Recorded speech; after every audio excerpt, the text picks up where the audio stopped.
بسم اللہ الرحمن الرحیم۔ ہماری ترکیب چل رہی تھی، نحوی ترکیب، اور جار مجرور کے متعلق تھی۔ تو آج کا اصول ہمارا یہ ہے کہ اگر جار مجرور جملہ اسمیہ کے شروع میں آ جائے تو وہ مبتدا نہیں بلکہ خبر مقدم بنتی ہے۔ اصول میں دہراتا ہوں، 5 مثالیں اس پر دوں گا، انشاءاللہ یہ اصول سمجھ آ جائے گا۔ اصول کیا؟ اگر جار مجرور جملہ اسمیہ کے شروع میں آ جائے تو وہ مبتدا نہیں بلکہ خبر مقدم بنتی ہے۔ تو انشاءاللہ 5 مثالیں۔ پہلی مثال بڑی آسان ہے، آپ یہ نہ سمجھ کے سکپ کر دینا کہ یہ تو ہمیں آتی ہے۔ ہم نے اس اصول کو سمجھنا ہے تاکہ کبھی بھی جہاں بھی اس اصول پہ مطابق مثال آ جائے تو ہمیں وہ بھولے نہ۔ یہ پہلی مثال آسان ہے، اگلی 2 مثالیں میں قرآن مجید سے دوں گا، اگلی 2 مثالیں پھر آپ نے خود حل کرنی۔ تو فی الدار رجل، اب یہ اس اصول کے مطابق مثال ہے۔ اصول کیا تھا؟ اگر جار مجرور جملہ اسمیہ کے شروع میں آ جائے تو وہ مبتدا نہیں بلکہ خبر مقدم بنتی ہے۔ تو مثال ہے اس کی فی الدار رجل، فی حرف جر ہے، الدار مجرور ہے، جار مجرور مل کر متعلق ہوئے ثابتن کے۔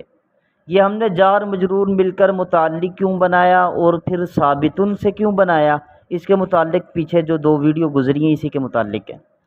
تو بہرحال فی حرف جر الداری مجرور، جار مجرور مل کر متعلق ہوئے ثابتن کے۔ اب دیکھیں ثابتن یہ شبہ فعل ہے۔ شبہ فعل کتنی چیزیں ہیں؟ 6 چیزیں، اس میں فاعل، اس میں مفعول، اس میں اعلیٰ، یہ جو 6 قسمیں ہیں۔ تو ثابتن یہ شبہ فعل ہے، تو ہم اس کو کہیں گے ثابتن اسم فاعل، اس کے اندر ہوا ضمیر فاعل۔ اب ثابتن اسم فاعل اپنے ہوا ضمیر فاعل سے مل کر اور اپنے متعلق سے مل کر شبہ جملہ ہو کر، یہ شبہ جملہ میں کیوں کہہ رہا ہوں، اس کے متعلق بھی پیچھے بحث ہو چکی ہے۔ تو بہرحال شبہ جملہ ہو کر یہ خبر مقدم۔ جلدی جلدی ترکیب پھر سمجھ لیں، ابھی مکمل نہیں ہوئی بات۔ فی حرف جار الداری مجرور، جار مجرور مل کر متعلق ہوئے ثابتن کے، ثابتن اسم فاعل، ہوا ضمیر اسم فاعل، اسم فاعل اپنے فاعل اور متعلق سے مل کر، یعنی جار مجرور جو ہم نے مل کر شبہ جملہ ہو کر خبر مقدم۔ اب رہ گیا رجل، یہ کیا ہے؟ مبتدا مؤخر۔ تو خبر مقدم اپنے مبتدا مؤخر سے مل کر جملہ اسمیہ خبریہ ہوا۔ تو اصول ہم نے پڑھا تھا، اگر جار مجرور جملہ اسمیہ کے شروع میں آ جائے بھی تو وہ مبتدا نہیں بلکہ خبر مقدم بنتی۔ تو دیکھیں یہاں ہم نے جار مجرور مل کر اس کے متعلق سے بنا کر اس کو مبتدا نہیں بنایا بھی، بلکہ کیا بنایا؟ خبر مقدم، اور رجل ان کو مبتدا مؤخر بنایا ہے۔ تو ایسا نہ ہو کہ ہم فی الداری کو مبتدا بنا دیں بھی۔ اب اگلی مثال سے بات اور واضح ہو جائے گی انشاءاللہ۔ قرآن مجید کے اندر آیا الی ربک منتہاہا۔ اب یہ الی یہ حرف جر ہے، کیونکہ حروف جارہ 17 ہیں، ان میں سے ایک الی بھی ہے۔ حروف جارہ آپ جو 17 ہیں اسے یاد کر لیں، انشاءاللہ اس سے بہت فائدہ ہوگا۔ تو الی حرف جر ربک، یہاں ایک اصول سمجھے، یہ پیچھے بتا دیا ہے موصوف صفت کے سبق کے اندر، لیکن دوبارہ دہرا دیتا ہوں۔ اصول کیا ہے؟ جب بھی اسم کے ساتھ ضمیر متصل آ جائے تو آپ نے وہ ترکیب مضاف مضاف الیہ والی کرنی ہے۔ اصول کیا ہے؟ جب بھی اسم کے ساتھ ضمیر متصل آ، جب دیکھیں یہاں ربک میں رب اسم ہے، سمجھ آ گئی، اور کاف ضمیر کیا ہے؟ ضمیر ہے، اور رب کے ساتھ ملی ہوئی ہے، اسی وجہ سے اس کو کہہ رہے ہیں ضمیر متصل۔ اسی طرح ربکم، رب اسم ہے اور کم ضمیر کیا ہے؟ ضمیر متصل ہے۔ تو اصول کیا ہے؟ جب بھی اسم کے ساتھ ضمیر متصل آ جائے تو آپ نے مضاف مضاف الیہ والی ترکیب کرنی ہے۔ تو اب الی حرف جر تھا، رب مضاف، کاف ضمیر مضاف الیہ، مضاف مضاف الیہ مل کر مجرور، جار مجرور مل کر متعلق ہوئے ثابتن سے۔ تو ثابتن کیا ہے؟ اسم فاعل، ثابتن ضاربن کے وزن پہ ہے، ناصرن کے وزن پہ، فاعلن کے وزن پر ہے، تو فاعل اسم فاعل۔ تو جار مجرور مل کر متعلق ہوئے ثابتن سے۔ اب ثابتن اسم فاعل، ہوا ضمیر کیا ہے؟ اسم فاعل۔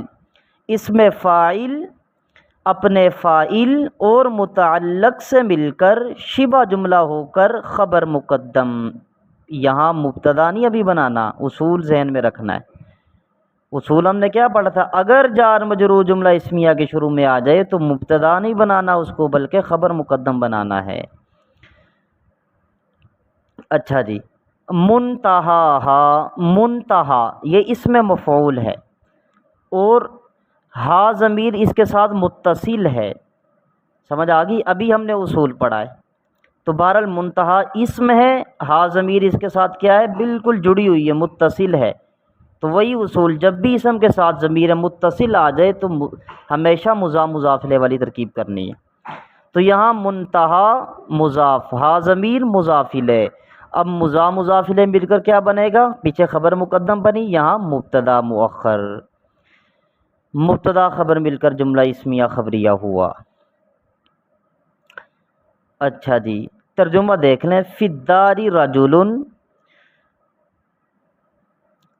گھر میں مرد ہے، گھر میں مرد ہے، اور الی ربک منتہا، منتہا آپ کے رب کے پاس قیامت کی انتہا ہے۔ یہ لفظی ترجمہ ہے، لیکن یہاں پہ علم کا لفظ محذوف ہے، یعنی ای علمہا، منتہا علمہا۔ تو اب ترجمہ بنے گا قیامت کی انتہا کا علم تیرے رب کے پاس ہے، اللہ تعالیٰ کے پاس ہے۔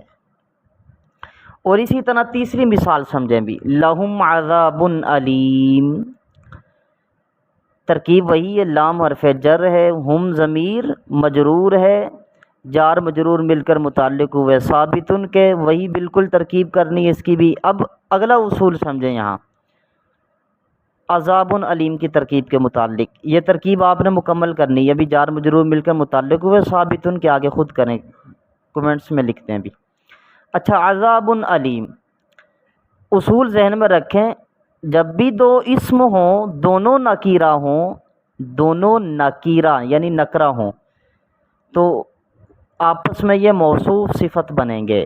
تو عذاب نکیرہ ہے، علیم نکیرہ ہے، تو دو اسم ہیں، دونوں نکیرہ ہیں، تو پہلے والے کو موصوف، دوسرے والے کو صفت بناتے ہیں۔ عذاب موصوف، علیم صفت، موصوف صفت مل کر کیا بنے گا؟ اس کو مکمل کریں۔ امید ہے کہ آپ احباب کو سبق سمجھ آیا ہوگا۔ واللہ المستعان۔